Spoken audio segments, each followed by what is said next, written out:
What's up, Campo? This your boy Quentin. And it's your girl Regina. And thanks for joining our channel, Conscious at Night. Alright guys, so we're going to be switching it up just a little bit for a moment. Now, what we're going to be doing today, we normally answer questions, but we're going to take a small break because we're starting a small series called Things We Should Stop Normalizing. Yes, you heard it. Things we should stop normalizing. Now, keep sending your questions in because we're going to still be answering those questions. But right now, we're just going to be taking a very short break and starting a small series, again, called Things We Should Stop Normalizing. Yes, and one of those things, if not the biggest thing that we should stop normalizing, is the phrase, I love you.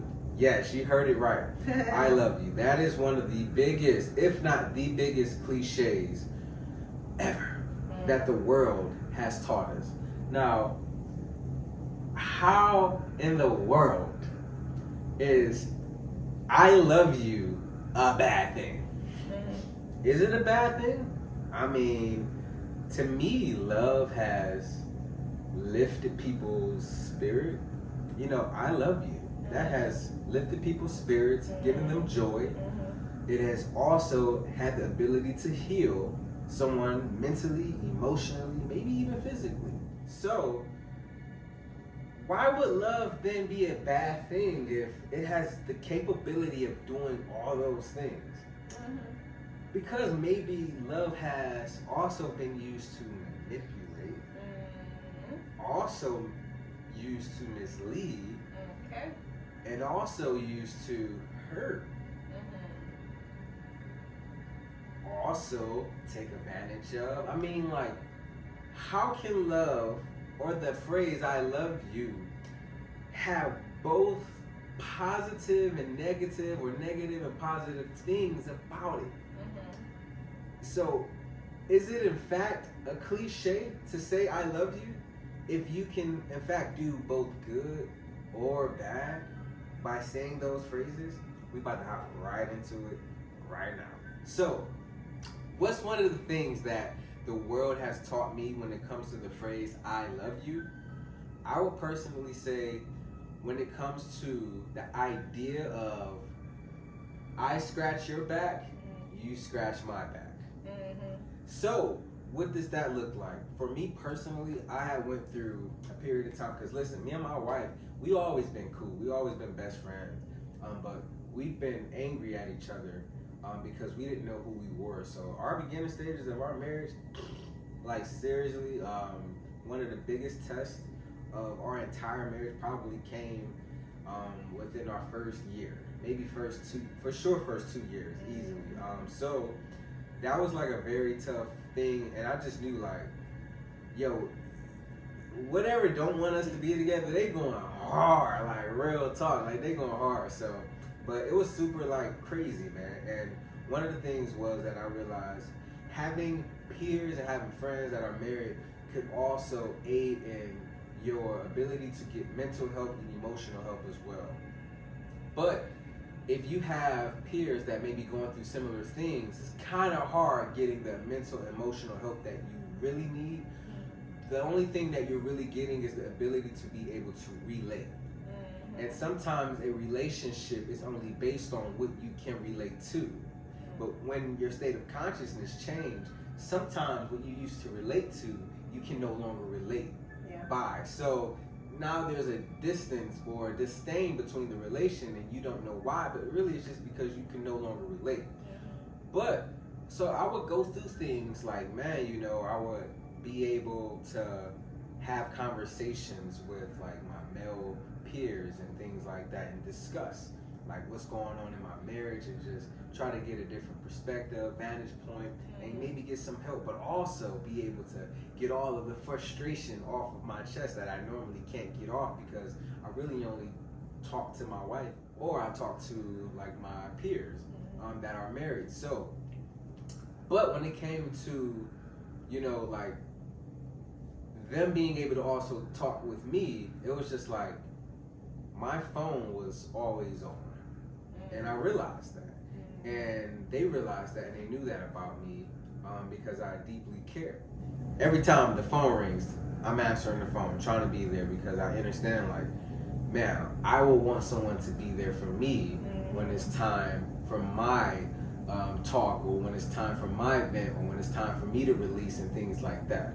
So yeah, I don't care what time in the morning it is. Like, I know if I call this person, I will pick up the phone because I will want that person to pick up the phone for me. So I experienced that. You know, individuals may be calling me and anytime in the morning or whatever the case may be, and I was always trying to make sure I'm there for them, because I knew I would want them to be there for me if I was ever going through something like that, or maybe something worse, who knows. So, but yeah, when you picking up those phone calls and things like that, and you talking all throughout the night and the morning or whatnot, you like, yo man, like, you really start seeing, like, that's tough. It takes really mental, emotional strength to be there for someone else's energetic problems that they're having. But it came a time where they were good and I wasn't, and I needed someone to talk to. Guess what? That phone wasn't picking up. That energy wasn't the same. The vibe that we had and the connection that we once had wasn't the same. So it was like, in my mind, I thought love was, yo, I was doing this for you.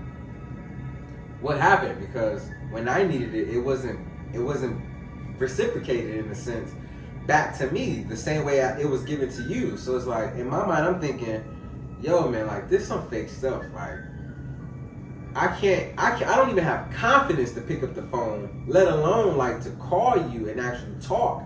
Because first, I don't even think the phone's gonna get picked up. So that was my thing, like, I don't have no one available to me that I've made myself available to. I'm gonna say that again. I did not have anyone available to me that I made myself available to in the way that I made myself available to them. But in my mind, I thought, based on what the world taught me about I love you, is when someone says I love you, that means when you call, they're gonna pick up. Whatever time it is. That's just what it is. There's no, like, you know, there's no hidden code to I'm gonna be there for you when I say I love you. So to me, like, that was one of the biggest things that the world has kind of like molded me into, in that thinking of I love you, to where I was looking for, yo, your back was itching, and I was there scratching that joint. You know what I'm saying? Like, I even grew time to grow my nails out. Like, seriously, I grew my nails out to make sure you was good. But when it came back to me, it was like, yo, your hands was in your pockets, and my back was itching. And not one time it was like, you know what I'm saying? Like, you budged your arms just a little bit. Like, it was to where I was like, oh, they not even moving their arms and their hands out of their pocket. Like, that's how my mind was, and that's what the world did to me. And so now with my mind renewed, I'm like, oh, dude, maybe I love you was a cliche this whole time. What about you? Like, what has the world, right, like, taught you, or what did you learn or pick up from this world when it comes to that phrase, I love you? So I would say one of the biggest things for me concerning, like, I love you and what the world presented to me as love was just this idea that when you go into a marriage, that is pretty much supposed to be like, they do their part, you do your part, you know? So I came in with the mindset of, it's 50-50. 50 Cent. And so with that mindset, I therefore came in with a list of expectations. Okay, for myself first, to be, you know, a certain way as a wife, okay, doing my part, and vice versa. It's like, okay, well, I'm looking for you to be able to do A to Z as well, you know, to take care of your part so that we can work. Man, was that a stumbling block in my mental, because as soon as I was seeing what I felt like was your part not being played out, it's like, hold up, buddy. Right. I'm in your face in a sense. I'm like, hold up. Oh, shit. Look at this contract that I have signed myself into to be with you. You signed this too. Mm-hmm. Why are you not upholding your parts? Yeah, man. Yeah. Come on, like man, this ain't supposed to be a one person thing. When you get married, it's supposed to be two people that come together and work it out or make it work to where, you know, you can create the life that you would want and, you know, build a family and stuff like that. But it's like, dude, if I feel like in my mind, I'm carrying the load. I'm picking up slack in certain areas that I thought you should have been, then it's like, man, we off balance. We off balance. But listen, once I realized that the imbalance actually started within me, actually was within me, and my need to feel like, hey, you play a part, giving you or putting on you the pressure to play a part of security in my mind, and that being to me a sense of peace in my mind of what I needed for you to bring to me. Mm-hmm. Because clearly I didn't have it in myself. Yeah, man. And I had to realize that, like, man, so with my thinking, it was like, I need you to do this, but you're not doing this, man. It's just not working. So now I'm mad at you. Now I'm resenting you. Now I'm bitter towards you. Yeah. I'm actually bitter and resenting myself for signing this contract that I thought was the golden key to a good life. Right. Was just the picturesque of a family, you know, with a solid foundation, you know, of making a marriage work, you know. It was all screwed up. And then that thinking, listen, it was nothing but a disaster. Yeah. It was so easy to be a disaster in my life. Tornadoes, hurricanes, hailstorms. Listen, but once I came to a place of understanding that, man, it starts with me. It starts with me first loving fully all of me so that I can fully love my husband. Yeah. I don't need for him for anything when I know that I am all that I need, that I am loved. So that brings me to my next point though, like, what is actually love? Mm-hmm. Because we used it. We just showed that we used I love you. I mean, let's just be honest, like, my wife carried a lot of financial responsibilities, even with the children as a mom. Like, she carried a lot of responsibilities that she shouldered a lot more than I did. Yeah. And when I was helping and carrying the load, it was I love you. Yeah. When I wasn't, it was, dude, get away from me. Right. Don't touch me.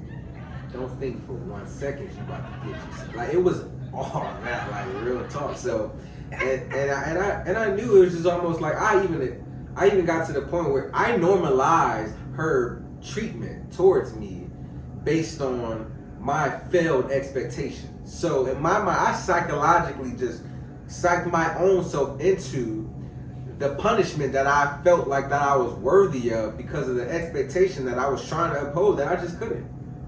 So yeah, realizing that I love you also caused a lot of devastation in our marriage. Was just like, dang, like, this can't be it. Yeah, something ain't right. I mean, I thought every time I say the word I love you, it was supposed to get better.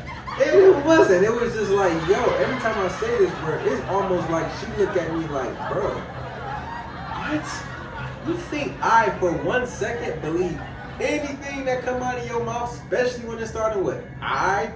You get what I mean? So it's like, that's how I was looked at. So first of all, I was like, oh, well, shoot, I'm not telling you I love you. First of all, why would I even tell you that when you treated me like this? Yeah. So that was my mind. Like, I love you went out of the window because it was something that couldn't make the situation better. Right. It didn't matter how many times you would say it. Yeah. It was like, I needed to see it. I don't care about you saying it until you show me. Show me. Right. Show me the love Right. that you say you have for me, man. Mm-hmm. So, but that's what it was. It was like, But that was based on expectation. And what you can do for someone. Yeah. And what someone can in return do for you. Mm-hmm. So, like I said, it brings me to our next point as far as what love actually really is. What is love? God is love. But what is God? And who is God? We are God. And what is God? God is a concept of higher consciousness. We are higher consciousness, living and experiencing ourselves within ourselves. But in order to even experience that reality, there must first be something that we all must do. And yes, I did say do, and not the do for you so that you can do for someone else in the sense of a scratch my back and you scratch theirs and whatever. Like, not that weird stuff, because that's the world's way of saying, I love you. Yeah. I love you for what you can do for me, in other words. But this is actually one of the most profound things that we can all develop a sense of, and that is acceptance. Yes, acceptance. Acceptance is going to be when you see who you truly are and open your hands and release everything that you were holding on to that does not identify with who you truly are consciously. And you now have an open arms and open hands to now accept and receive everything that you are. So, what should we start normalizing in place of what the world teach us when it comes to I love you for what basically you can do for me? We should start normalizing acceptance. Yeah. Because guess what? If I don't accept who I am, how can I see you to accept who you truly are? Right, right. The same with realizing who you are as love. If I can't love myself, I definitely can't love my neighbor. There's no way. Yeah. If God is love and you're God, you can't use somebody until you accept you anyway. You can't guide anyone to a higher state of consciousness if you first haven't guided yourself. If you haven't guided yourself or loved yourself or accepted yourself, how can you ascend and therefore help someone else ascend if you have not accepted first who you are to show them who they are? Because all they are is who you are once you accept who you truly are. As God, as love, as higher consciousness that exists outside of this reality, experiencing itself simultaneously in many different timelines. Yeah. So that's what we should start normalizing, is the phrase acceptance, or I accept you. I think, to me, honestly, that sounds way cool, way better, and just way more dope and more honest and vulnerable, because it's so easy to be like, I love you, and then go and talk about someone behind their back, or also hit someone, abuse someone physically, and also abuse someone mentally and emotionally. Like, it's easy to say I love you when you need some financial help or you need assistance with something. It's easy to say I love you when it benefits you or when it's convenient for you. But is it really easy to say I love you at the cost of now having to sacrifice your own convenience, your own time, your own emotional, mental health? Is it easy to say I love you in the face of your enemy? And the face of your enemy is you when you have not yet accepted who you truly are. Because you are unknown to yourself. So the unknown will be something that you will fear. And that fear is only going to lead you to not accepting who you truly are. You're going to be forever running from yourself, thinking that you are the enemy. So in that inward mind, in that inner world that you have going on, running from yourself, hating yourself, being afraid of yourself, you're going to be experiencing that outwardly. So everyone is going to be your enemy. Everyone you're going to be afraid of. So you're going to do things to people please them. Or avoid them. Yeah, or avoid them because you're avoiding yourself. You're avoiding yourself. Yeah. If you're running from you, you're definitely running from me. And that's what me and my wife experienced. We were avoiding ourselves. That's why we were avoiding each other. Like, that's why we couldn't fix any problems in our marriage, because we was avoiding who? Ourselves. We would not have been able to be fixed if we did not face ourselves. We had to go within and face ourselves and Yeah. realize who we truly are and accept all of it, so that we can realize, like, oh, this is not exactly like who I actually am, Yeah. you know, or even what I want to be. I was holding up an image that I did not even like for the longest. Yep. And I didn't know that I could even let it go. Yeah, man. Once I realized that I can accept and hold myself accountable to who I've been, but that does not mean that I have to stay that way. That does not mean that this is just who I am and that's it. And so I'm only viewing myself in such a low, dark way. Yeah, and I'm telling you, like, one of my biggest, at that time, fears was knowing that I could have done more if my marriage failed. Not when it comes to like doing things to please her, but doing things to better myself for my marriage. See, that's what we didn't know when we first got into the marriage. We was just kind of like, damn, man, I ain't know she was this broken, and she looking at me like, dude, first of all, I didn't know you was this broke and broken. So she was just like seeing a little more than I would probably see. Yeah, it was just like that though. Like now in our minds, we're like, oh, all right, let me get my tool belt on. Right. You know, let me get my toolbox because this dude needs some fixing. Like that's how it was, and we were now like in an objective relationship to where we identified each other as broken. And the only way that could change subjectively is if we do something about it. Yeah, I'm going to help fix you. Isn't that something? We are so quick to run to try to fix somebody else. When we didn't look nowhere past we looked everywhere past our nose. Yeah. We didn't look anywhere behind it. Right, we looked straight past us and said, yeah, you gonna need to be fixed over gas. Like, that's exactly what we did. But I'm gonna be honest too though, like that's what the world teaches you, even when it comes to like religion. Like the aspect of religion teaches you to where to find God outwardly, where to find heaven outwardly, right? Like where is salvation gonna come from outwardly, and then it'll come in. Like everything that was presented to us by religion was always outwardly, and we had to do something about it to come into us. So everything was external. And then also we were taught if you actually want God, you better go and seek after him, or chase after him, or go run after him, or draw near to him, things like that. Like we were taught if you want him, you better go get him, because he God. He's sitting on the throne. He don't need you. You need him. So go get him, and I'll help you get there by inviting you to my church and by singing songs, waving our hands back and forth, and praising God, running around the church, doing communion and things like that, and also raising an offering and also tithing all the members and things like that.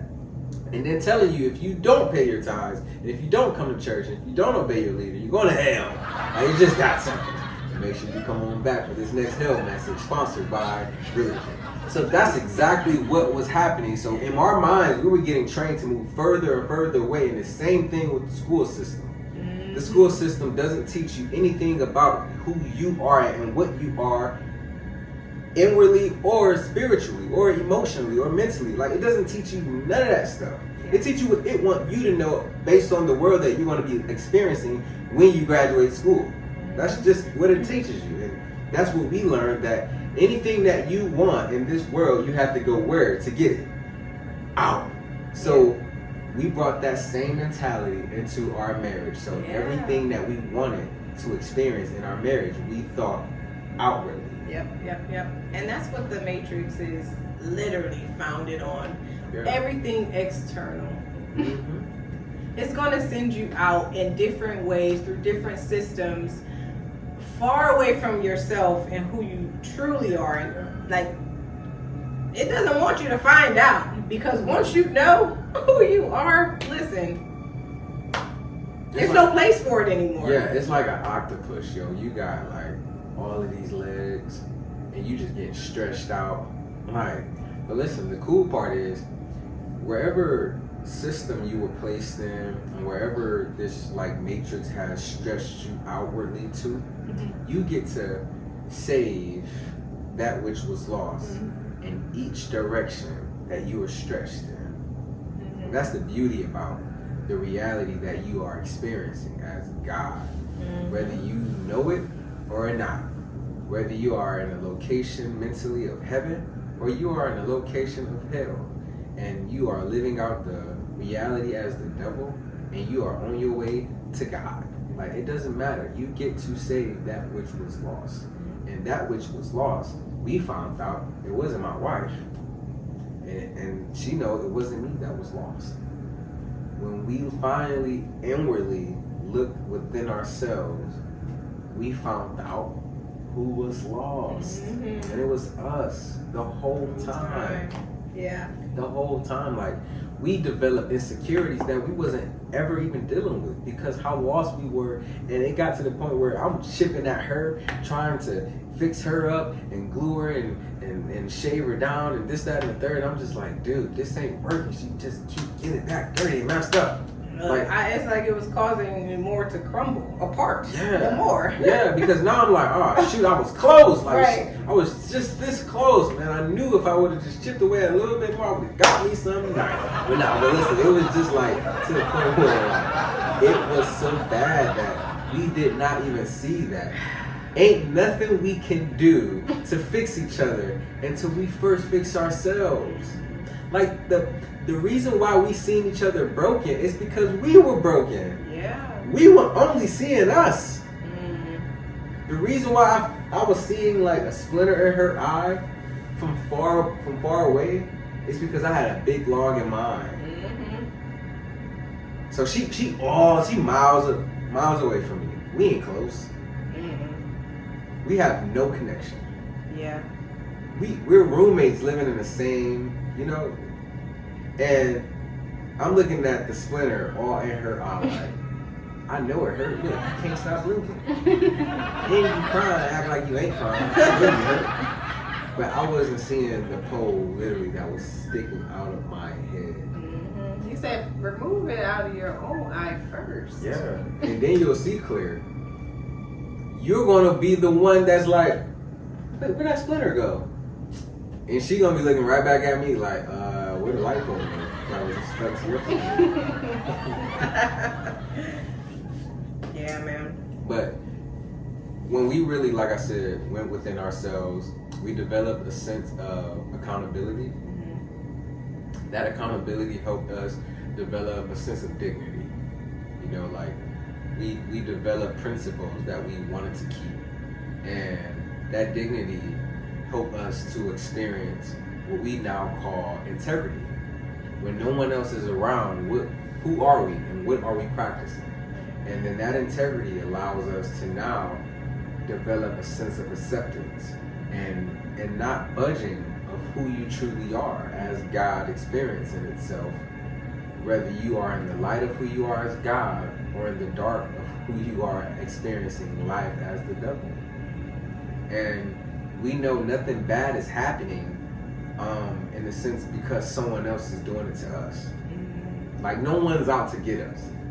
And that's what I thought. I thought my wife was straight out to get me. Like, child, you lying. I know you don't love me. I remember telling my wife to her face, I know you don't love me. You don't even have to tell me. Because you show me, first of all. But that's in a 3D thinking. I'm like, I know you don't love you. Like, how can you give me anything that you are struggling to give yourself?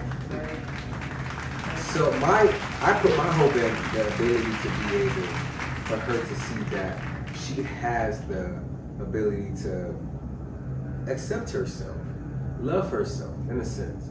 Because that's what I love you really means. It really just means that I accept you.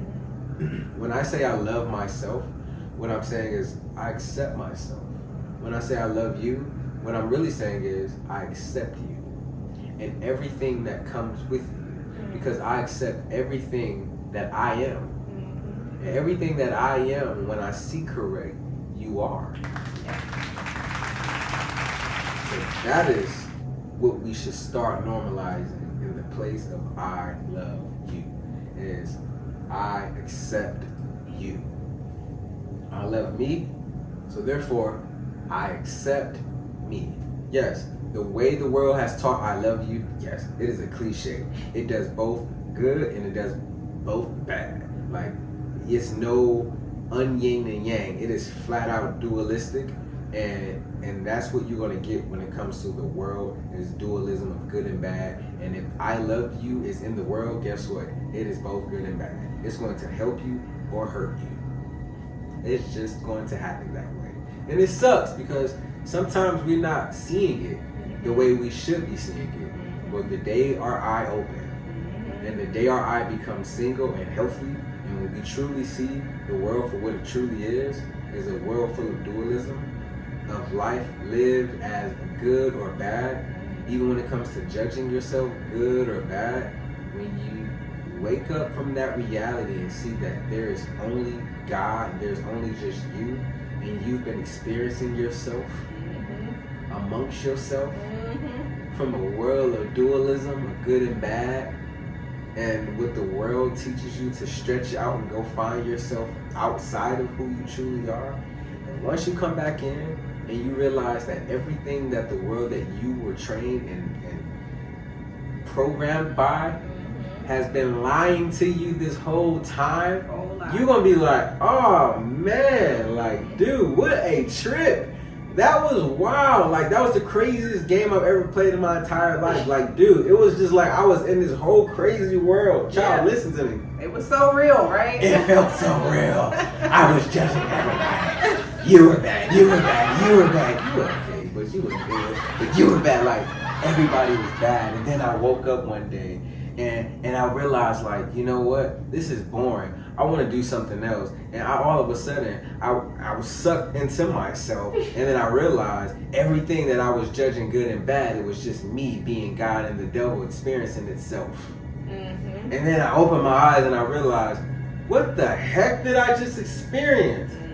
It was almost like I was in a video game, and then I glitched out of the video game and realized the reality that I actually exist in as God and one, and everything that's in this video game is like a separation of me, both good and bad, in a dualistic reality of God separated. And now I'm just like, I don't know what to do with that. Am I crazy? Right. Is this, if I'm back in the game, is the characters in the game going to realize that I've escaped this reality, and now that I'm back, are they going to look at me funny? Like, is things going to get weird from here? Right. But that's really what's supposed to happen. Until you master that acceptance that yes, indeed, this is a reality that you are existing in called duality, and it is an illusion that we title life, that we only experience because we give it choice of good and bad. So, things we should stop normalizing, yes, I love you. We should stop normalizing those words, honestly. And we should start normalizing I accept you. Because guess what? Who do you have to first accept? So love your neighbor as you love who? Yourself. It all starts with you. So remember, darkness is only evil when there's no awareness within. When a seed is planted, it is planted in the ground where there is no light. But that seed knows who and what it is when it is planted in the dark. The question is, do we know who we are when we are planted in the dark? Let us raise our vibration because light has come. We know together. We grow together. Conscious at night. So guys, be sure to like, share, comment, and subscribe to Conscious at Night. Yes. Also, hit that notification bell so that you can be notified every time we drop a video. We'll see you in the next one. Bye.